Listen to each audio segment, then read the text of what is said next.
যুব ভারতীর আতঙ্ক ফিরল ক্যানিং স্টেডিয়ামে। ক্যানিং পশ্চিমে এমএলএ কাপ ফাইনালে তুমুল অশান্তি, হুড়োহুড়িতে পদপিষ্ট হয়ে জখম শিশুসহ অন্তত 7 জন।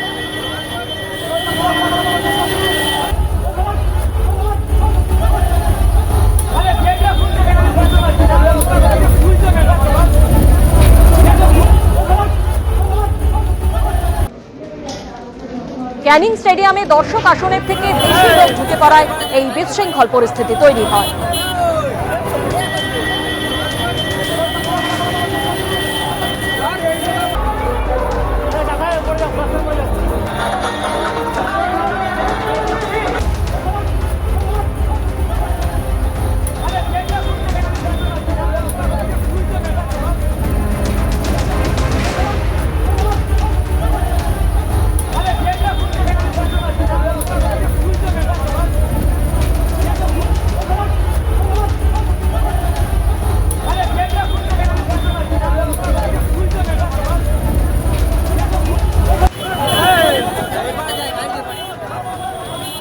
সরাসরি আমাদের প্রতিনিধি হিন্দল দে এই মুহূর্তে আমাদের সঙ্গে রয়েছেন। হিন্দল, যেখানে দেখা যাচ্ছে যে টিকিট কেটে দর্শকরা ভেতরে ঢুকছেন, সেখানে অতিরিক্ত দর্শক এবং তারপরে এইরকম বিশৃঙ্খল পরিস্থিতি কেন তৈরি হলো?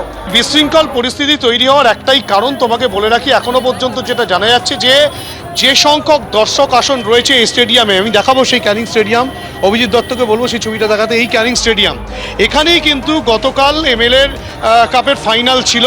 গত 7 দিন ধরে এখানেই খেলা চলছিল এমএলএ কাপ, অর্থাৎ কিনা ক্যানিং পশ্চিমের এমএলএ পরেশরাম দাসের আয়োজিত এই ফুটবল টুর্নামেন্ট, যে টুর্নামেন্টের নাম হচ্ছে চাঁদমণি দাস এবং বিহারীলাল দাস স্মৃতি ট্রফি, যেটা এমএলএ কাপ বলে পরিচিত। এই এমএলএ কাপেই কিন্তু বিশৃঙ্খল পরিস্থিতি তৈরি হয়, ধাক্কাধাক্কি, হুড়োহুড়ি এবং তারপরে পদপিষ্ট হওয়ার ঘটনা, এবং যাতে 7 জন আহত হয়েছে। এই ঘটনায় অতিরিক্ত দর্শক চলে আসে, অর্থাৎ কিনা এই স্টেডিয়ামের ক্যাপাসিটি কিন্তু মোট রয়েছে 7 থেকে 8,000 সিটিং ক্যাপাসিটি রয়েছে, কিন্তু তার বাইরেও এই স্টেডিয়ামের ভেতরে কিন্তু অনেক বেশি দর্শক চলে এসেছিল, তেমনটাই কিন্তু স্পষ্টত অভিযোগ উঠছে। এবং যেটা বলা হচ্ছে যে এই স্টেডিয়ামে দর্শক আসার মূল কারণ, কেননা এখানে টিকিট বিক্রি করা হয়েছিল 20 টাকা। তোমাকে দেখাই, বিরোধীরা যেটা অভিযোগ তুলছেন যে সংখ্যক দর্শক থাকার কথা তার চেয়ে বেশি কিন্তু টিকিট বিক্রি হয়েছিল। ঠিক এভাবেই 20 টাকা করে কিন্তু টিকিট বিক্রি করা হয়, এবং সেই 20 টাকার টিকিট কিন্তু অধিক সংখ্যক দর্শকের কাছে বিক্রি করা হয়েছিল, অর্থাৎ কিনা যা আসন সংখ্যা রয়েছে তার চেয়ে বেশি। এবং সবচেয়ে বড় আকর্ষণের বিষয়, যেটা এখনো পর্যন্ত এই ক্যানিং স্টেডিয়ামে কিন্তু এখন স্পষ্ট রয়েছে, এখানে কিন্তু এই টিকিটের ওপরে দর্শকদের কিন্তু টিকিটের লটারি তৈরি করে সেই লটারিতে পুরস্কার ঘোষণা করা হয়েছিল। এই মোটর বাইক, সোনার আংটি, এগুলো রাখা রয়েছিল, অর্থাৎ সেই আকর্ষণ ছিল। পাশাপাশি বিচিত্রা অনুষ্ঠান, পাশাপাশি ফাইনাল খেলা দেখার ফুটবল প্রেমীদের ভিড়, সকলে সবকিছু একসাথে হয়ে গিয়ে দর্শক আসনের সংখ্যা, দর্শক প্রচুর চলে আসে একেবারে। এবং তার জেরেই এই বিশৃঙ্খল পরিস্থিতি, তুমি যেমনটা বলছিলে, হুড়োহুড়িতে পদপৃষ্ট হয়ে জখম শিশুসহ অন্তত 7 জন।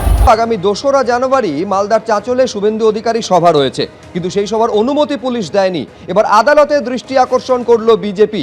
বিচারপতি হিরণময় ভট্টাচার্যের অবকাশকালীন বেঞ্চে দৃষ্টি আকর্ষণ করা হয়েছে। মহামান্য বিচারপতি মামলা দায়েরের অনুমতি দিয়েছেন। 31শে ডিসেম্বর হবে শুনানি।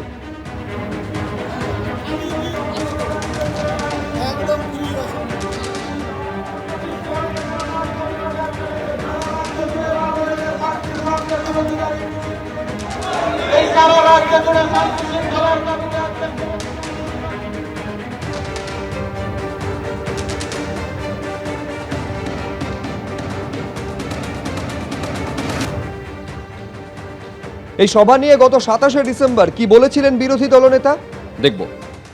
ওটা অনেকবার 102 বার করেছে।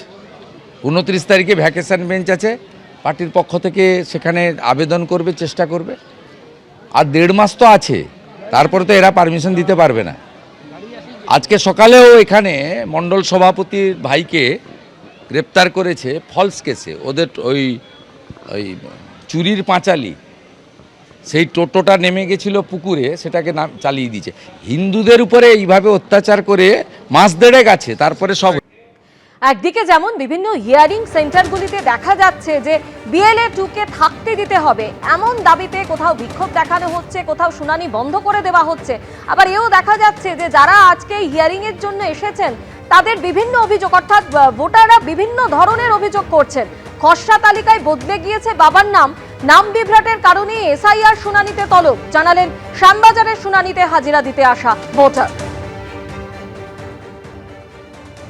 আমাদের বাড়িতে অনেক 3-4টে নারায়ণ আছে, এবার একটা নারায়ণের বাবা আমার বাবার নামে ঢুকিয়ে দিয়েছে। কনফিউশনটা কোথায় তৈরি হলো? ওই যে বাবার নামটা দিয়ে দিয়েছে নিমাই শাহ, আমার বাবার নাম অরুণেশ্বর শাহ ছিল, সেটা 2002 সালে।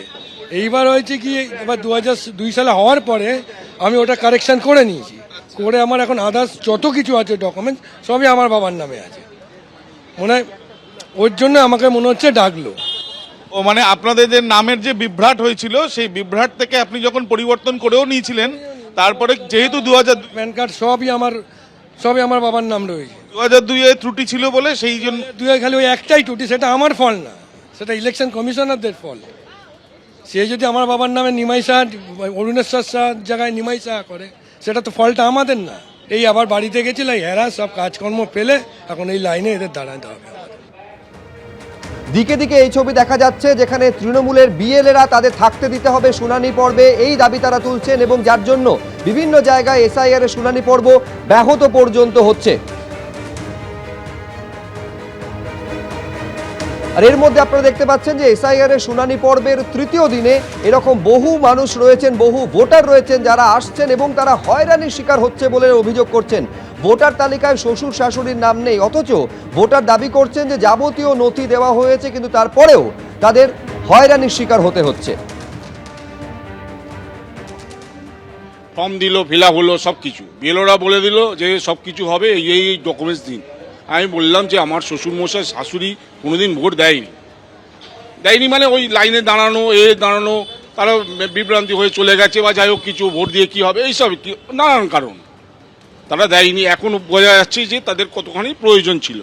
আমার 2 শালির, আমার স্ত্রী, তিনজনকেই হিয়ারিংয়ে ডেকেছে। এক শালির হিয়ারিং হয়ে গেছে এই রবিবার, এইটা এবি স্কুলে। তাকে বিভ্রান্ত করে ছেড়ে দিয়েছে। আমার শ্বশুরের যে বাবা, তার নামে দলিল, এবং দলিলে লেখা আছে আমার শ্বশুরের নাম বিম্বাধর জানা, এবং সব ডকুমেন্টস তাকে দেওয়া হয়েছে যে এইটা আমার বাবা বিম্বাধর জানা। তা ক্ষেত্রেও তাদেরকে নারাজ করছে কেন? তাদেরকে এত পশ্চিমবাংলাকে হ্যারাস করছে কেন নির্বাচন কমিশন? এরা এই চাইছে, এরা এরমভাবে অরিজিনাল ভোটারগুলোকে ক্যান্সেল করে দেওয়ার চেষ্টা করছে। এবিপি আনন্দ, এগিয়ে থাকে, এগিয়ে রাখে।